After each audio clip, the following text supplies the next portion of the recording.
Maganda na ang atmosfera sa pagitan ng magkasintahan nang marating nila ang apartment ni Katrina. Parang walang argumentong naganap na nagtatawanan pa silang umakyat sa hagdan, patungo sa third floor kung saan naroon ang apartment ng dalaga. Naputo lamang ang pagkakasiyahan yon nang makapasok sila sa unit dahil walang sabi-sabing hinila siya ni Xander matapos isara ang pinto. Mahigpit na niyapos at siniil ng malalim na halik sa mga labi. Kailan may hindi dinaya ni Katrina ang sarili tungkol sa boyfriend.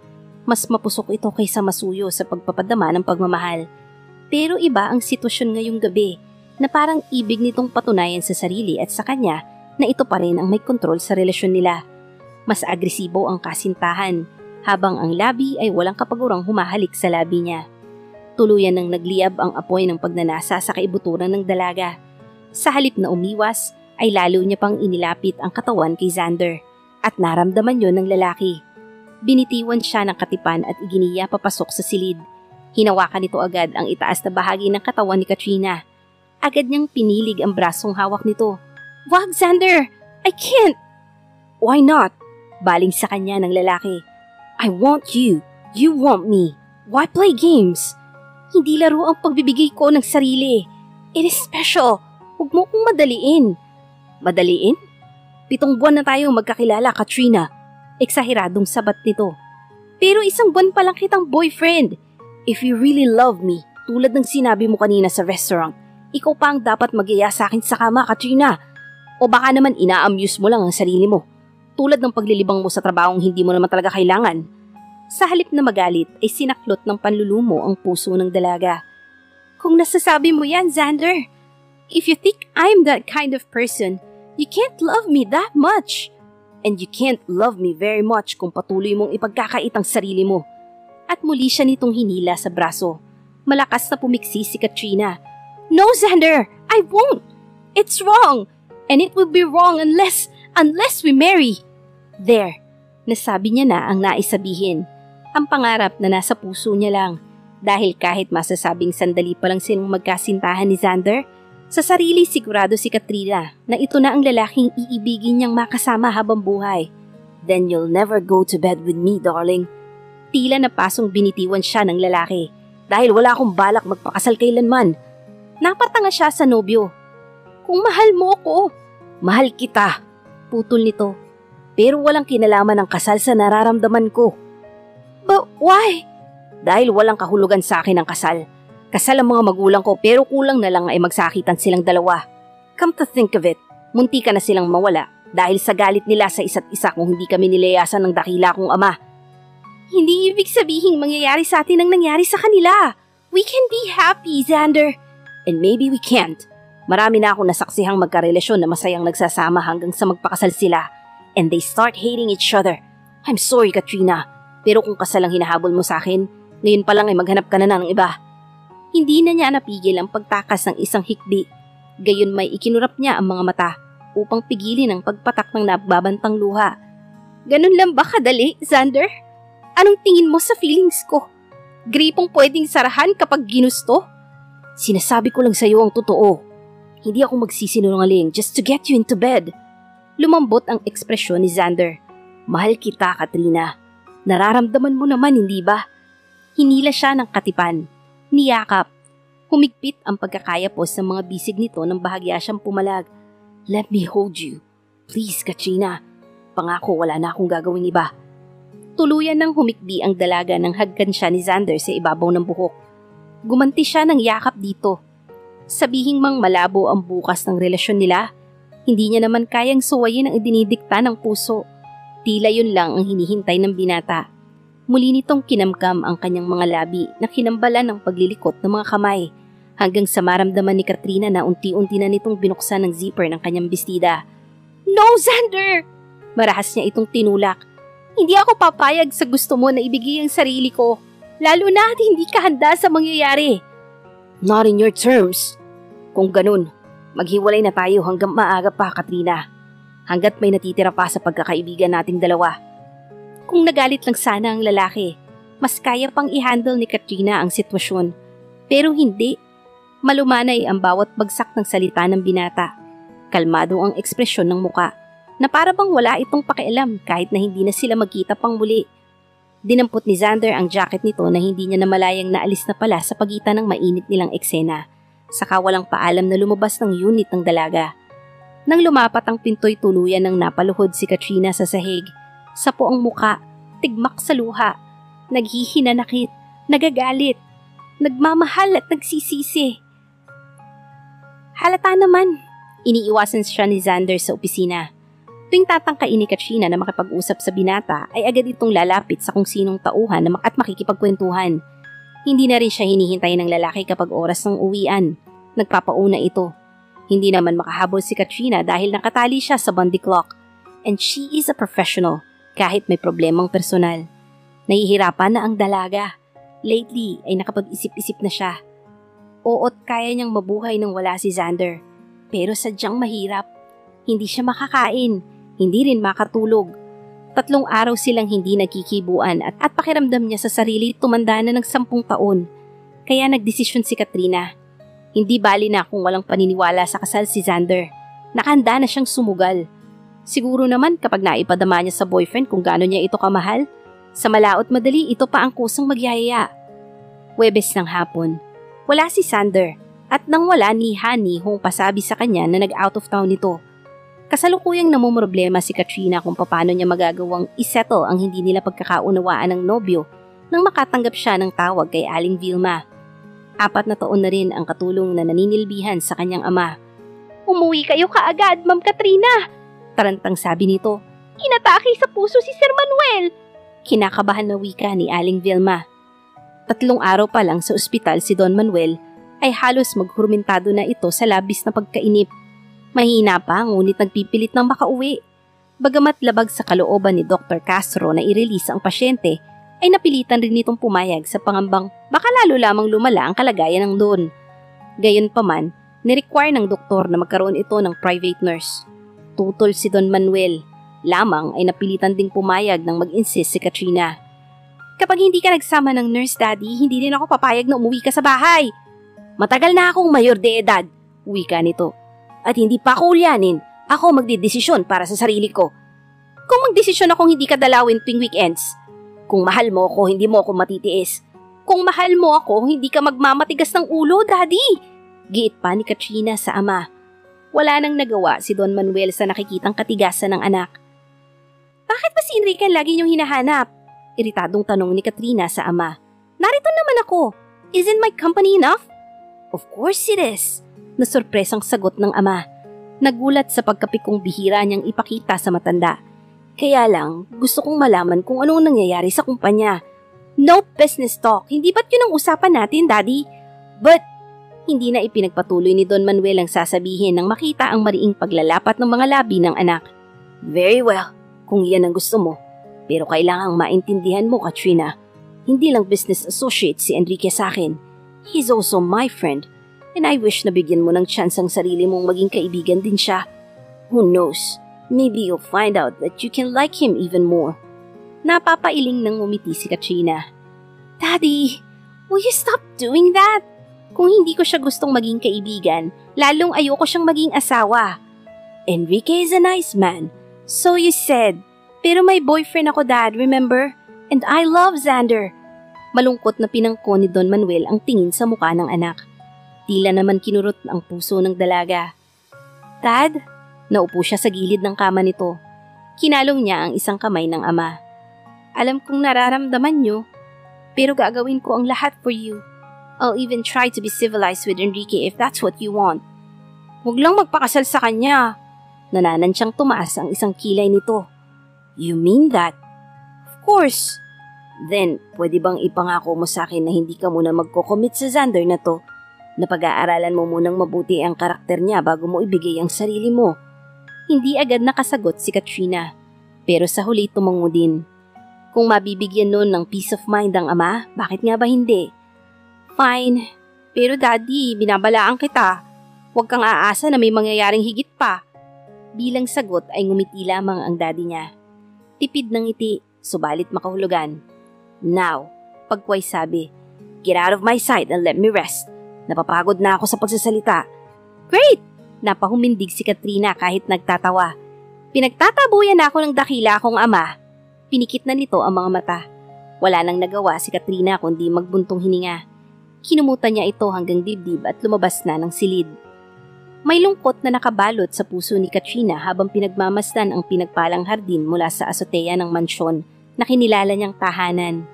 Ngayon niya lang na-realize ang katotohanang matanda na ang kanyang ama, na ito'y ordinaryong mortal din na walang laban sa sakit at kamatayan. Naging mabuting ama sa kanya si Don Manuel. Protective, ngunit hindi naman diktador. Nang mawala ang kanyang ina, pagkapanganak sa kapatid niyang sanang lalaki na 3 araw lang nabuhay, hindi na muling nag-asawa ang ama. Ibinuhos na lang nito ang panahon sa kanya at sa negosyo. Close sila, masyadong close.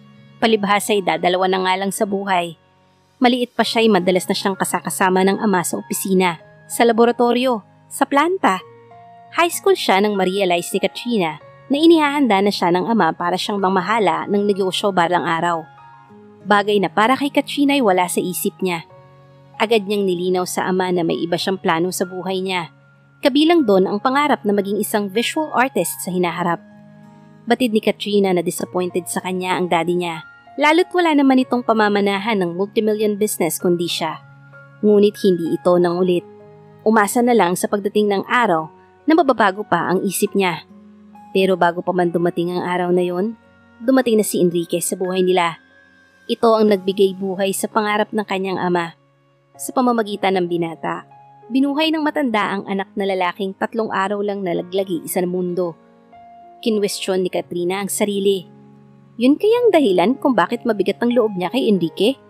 Dahil taglay nito ang interes at talento sa negosyo na wala sa kanya? Dahil sa pagdaan ng panahon, ay tila mas nakaka-relate pa dito ang daddy niya kaysa sa sarili nitong anak? O dahil kaya sadyang magkaiba lang sila? Malamig ito kung saan siya ay mainit. Analytical samantalang siya ay intuitive. Reserved gayong siya ay impulsive.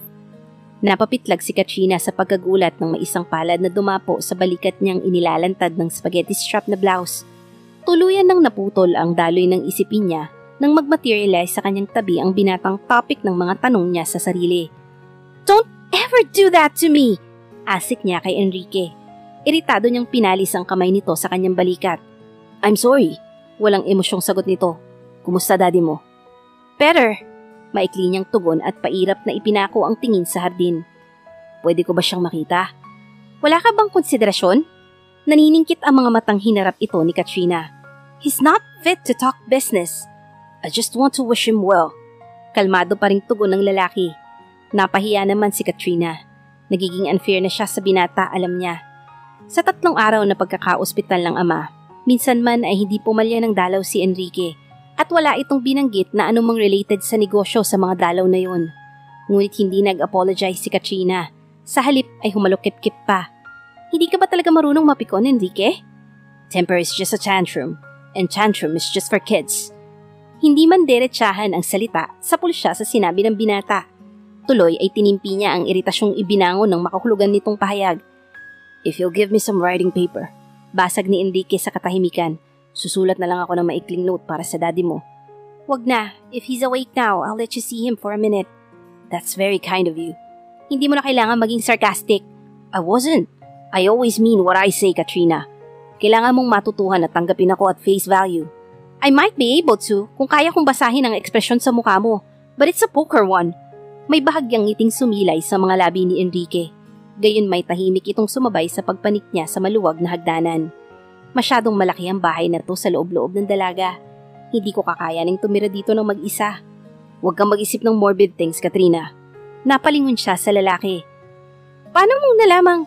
"You don't have a poker face."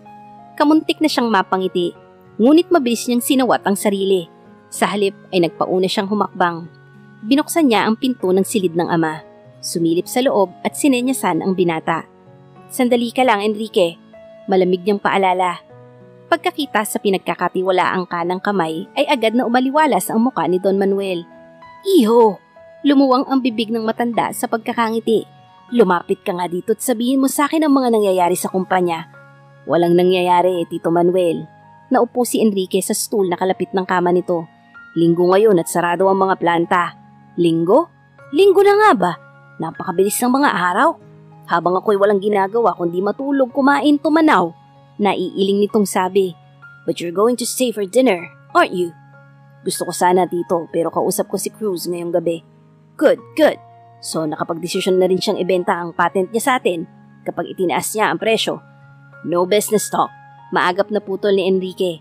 Kung ayaw mong palayasin ako ni Katrina ora mismo. At gagawin ko, gentlemen. Reklamo ng dalaga. So be warned. Hindi na kailangan. Nakangiting baling sa kanya ni Enrique. Kapag nagbitiw ako ng pangako, tinutupad ko, Katrina. Palibhasa'y nabasa ang sinseridad sa mga mata ng lalaki. Nagtiwala na ang dalaga. Lumabas siya ng silid at iniwan ang mga ito upang makapag-usap ng sarili nila ng dalawa. Nanginginig ang mga kamay ni Katrina habang idinadayal ang telepono. Kakakausap niya lang kay Ivy, ang sekretarya ni Xander na kaibigan niya rin kung ituring. At dito niya napag-alaman na nakauwi na pala ang binata mula sa out-of-town business ito. He's very worried about you, sabi pa ni Ivy. Pasensya ka na, but I took the liberty of telling him na inatake sa puso ang father mo. You don't have to apologize, sagot niya dito. Kung alam lang ni Ivy kung paano siya pinaligaya ng kaalamang nag-aalala si Xander sa kanya. He's the boss at dapat niya lang malaman ang reason sa pag-file ko ng leave of absence. Pero ngayon, habang pinakikinggan niya ang ilang beses na pag-ring ng telepono sa bahay ng lalaki, nagdadalawang isip si Katrina kung panahon na nga bang isettle ang misunderstanding nila ni Xander. After all, alam na pala nito na nasa mahirap siyang sitwasyon. Bakit hindi man lang ito nagkusa na personal siyang tawagan para kumustahin? Pride. Siya na rin ang sumagot sa sariling katanungan. Hindi pa rin makapagdesisyon si Katrina kung ibababa na lang ang telepono nang biglang may mag-angat sa kabilang linya. Hello? Narinig niya ang iritadong bati ni Xander. Hi! Alanganing sagot ni Katrina. Naabala pa kita? Hindi naman. How's your dad? Walang ligoy nitong tanong, pero at least nagkaroon ng concern ang tinig nito. He's better now, pero ayoko pa rin siya sanang iwan. Kailangan niya ng kausap. He's getting crazy with nothing to do. Tumawa siya ng marahan. Hindi ko alam kung kailan ulit ako makakapasok sa trabaho. Take your time. We need you here but your dad needs you more at the moment. Don't worry about us, darling. Oh, Xander. Nagdala ng luha sa mga mata niya ang marinig ang binata. Lalo na ang term of endearment nito sa kanya. I'm so sorry about the night we fought. Galit ka pa din ba sa akin? Bakit naman ako magagalit? Naramdaman niya ang pagngiti nito sa tono ng tinig. Karapatan mong panindigan ang mga prinsipyo mo sa buhay, just like me. That's what I want to talk to you about, Xander. Save it for later. Mabilis itong putol. May importanteng tawag akong inihintay, but I'd like to go there and see you on Friday. Hindi pa pwedeng tumanggap ng bisita ang dad ko. Natatarantang sagot ni Katrina. Ikaw ang gusto kong bisitahin, hindi siya. Bumalik ang iritasyon sa tinig nito. Siguro naman malaki ang bahay niyo para makapag-usap tayo nang hindi siya maiistorbo. Pero malalaman pa rin niya na nagpunta ka dito. Paano niya ba ipapaliwanag kay Xander ang tungkol sa pangarap ng amang sila ni Enrique ang magkatuluyan? Maa-upset ang matanda kapag nagpunta doon si Xander. Pero tsak na maghihinanakit din sa kanya ang nobyo kapag nalaman nito ang dahilan. If I'm not good enough to be invited in your home. May panunuya na nga sa tinig ng binata nang sumagot. Forget it. Xander, hindi naman sa ganun. At napilitan siyang magtapat. It's just that, sa loob ng 6 na taon, pilit akong nirereto ni Dad sa isang, then be a daddy's girl and marry him. Huwag ka nga. Hindi na natapos si Katrina ang sinasabi. Ibinaba nito ang telepono. Nanlulumo niyang ipinikit ang mga mata. Pagkway pinindot ang dial tone para tawagan ulit ang binata nang bigla siyang matigilan. Bakit ba siya magmapangkaawang unawain siya ng binata kung hindi nga ito tumawag agad? Dahil sa sarili nitong pride, ibinaba niya ang auditibo sa cradle. Bakas ang paghihirap sa loob sa muka. Problem? Nagulat siya sa tinig na sumapaw sa kanyang mga alalahanin. Nilingon niya si Enrique na nakababa na pala sa hagdan nang hindi niya namamalayan. None of your business! Mataray niyang tugon. Bakit narito ko pa? Akala ko ba'y may business dinner ka kay Cruz? I lied. Simpleng sagot nito. Naupo si Enrique sa single-seater na malapit sa kanya. Ipinagbili na ni Cruz ang patent niya sa iba. Pero sabi mo kay Daddy, ayoko lang siyang bigyan ng worries kapag nalaman niya ang totoo. Umismid si Katrina. Kaya ka pala mahusay na businessman. You're an expert liar. For a good cause only. Sagot nito sa kakampanting sumandig sa sandalan. Bakit ba galit na galit ka sa akin, Katrina? Dahil ba nagpropose ako ng kasal sa'yo noon? Hindi ako galit sa'yo. Naiirita lang ako kapag nakikita kita. Pero bakit? Dahil gagawin mo ang lahat para maabot ang ambisyon mo, kahit sa puntong pakasalan ng anak ng iyong amo. I see. Walang ekspresyong sabi ng binata. Hanggang ngayon pala naniniwala ka pa rin gusto ko lang isecure ang posisyon ko sa kumpanya. Yes, I do. Paano kung sabihin ko sa iyong minahal talaga kita, Katrina, at mahal pa rin kita hanggang ngayon? Tatanggihan mo pa rin ba ang proposal ko sa iyo? Putol-putol na tanong nito. His voice, soft, ngunit ang mga matay maramot pa rin sa anumang palatandaan ng emosyong nararamdaman nito. Certainly, dahil kung pag-ibig ang pag-uusapan, mas paniniwalaan ko pa ang ahas sa Eden kaysa sayo. Tila baliwalang nagkibit-balikat lang ang binata. Tumayo at inayos ang maluwag na pagkakabuhol ng suot na korbata. Pakisabi na lang kay Tito Manuel na babalik ako bukas para dumalaw sa kanya. Sabi nito, habang humahakbang patungo sa pinto. Mabuti, otomatikong bulalas si Katrina. Nilingon siya ni Enrique. Sino ngayon sa atin ang expert liar, Katrina? Nang isarado nito ang pinto, inis na inihagi si Katrina ang throw pillow sa direksyong nilabasan ng binata. Napakayabang talaga ng lalaking yun. Kala mo kung sino? Naiinis na wika niya sa sarili. Paano kaya mapapapayag ni Enrique na pakasalan siya ng dalaga? Paano nito mapapatunayan na mahal niya to? At dito na po nagtatapos ang kabanata ng ating kwento.